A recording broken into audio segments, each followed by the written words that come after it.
ذی الحج کے مہینے میں جو شخص صاحب نصاب ہو ایسے شخص کو قربانی واجب ہے کہ وہ کرے۔ ذی الحج کے مہینے میں خصوصاً جو 3 دن قربانی کرنے کے ہیں، ان 3 دنوں میں اگر کوئی شخص صاحب نصاب ہو جائے، پہلے تھا یا نہیں، اگر ان 3 دنوں میں بھی اگر وہ صاحب نصاب بن جاتا ہے تو یہ شخص قربانی، اس کے اوپر قربانی واجب ہے۔ اور قربانی فرداً ہر شخص پہ الگ الگ جو صاحب نصاب ہو اس کے اوپر الگ الگ واجب ہے۔ اور اس بات کا بھی اہتمام کرنا چاہیے کہ ذی الحج کا چاند نظر آنے کے بعد جو شخص صاحب نصاب ہو انہیں قربانی بھی کرنی ہے، اور ایسے شخص کو چاند نظر آنے کے بعد بال اور ناخن اور زیر ناف بال وغیرہ اور بغل کے بال وغیرہ ان تمام چیزوں کو تراشنے اور کاٹنے سے بھی گریز کرنا ہے۔ ذی الحج کا چاند نظر آ جانے کے بعد ہر شخص، یہ میری بات توجہ سے آپ حضرات دھیان ذرا دیں کہ ذی الحج کا چاند نظر آ جانے کے بعد جو شخص قربانی کرے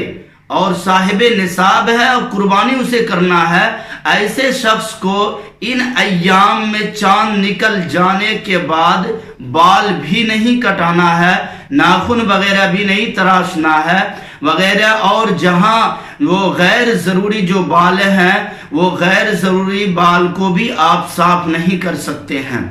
ان ایام میں۔ ہاں، یہ الگ بات ہے کہ اس کا خاص اہتمام ہو،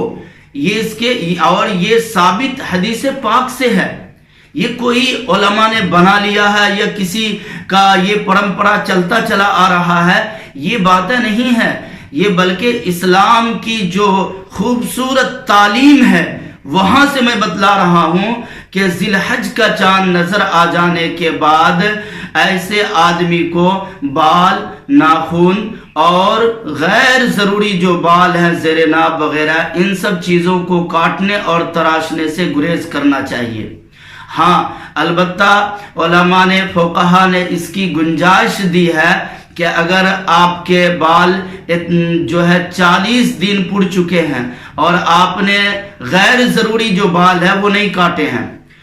اور وہ بال یا ناخن آپ کے جو ہاتھ کے ہیں یہ بال ناخن بھی 40 دن سے کراس کر رہا ہے اور یہ پار حدود کو ہونے کے بعد آپ نے نہیں بنایا ہے، پھر یہ چاند نظر آ گیا یا زیر ناف غیر ضروری بال بھی آپ نے کسی وجہ سے نادانی، جہالت یا پھر کسی مجبوری کے تحت آپ نہیں بنا پائے ہیں اور یہ چاند نظر آ گیا ہے، تو 40 دن پڑ جانے کے خطرے میں یا پڑ چکا ہے، ایسے مجبوری میں علماء نے گنجائش دی ہے کہ ایسا شخص بال، زیر ناف اور ناخن بنانا چاہے تو وہ بنا لے، بلکہ وہ شخص بنا لے،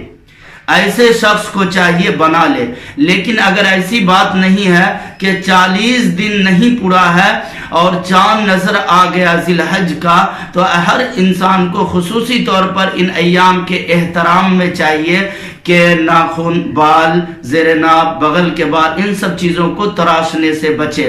اللہ پاک ہم تمام لوگوں کو اسلامی تعلیم، شکشا اور اس کے جو اصول اور ضوابط طریقے ہیں اس کے مطابق زندگی گزارنے والا بنا۔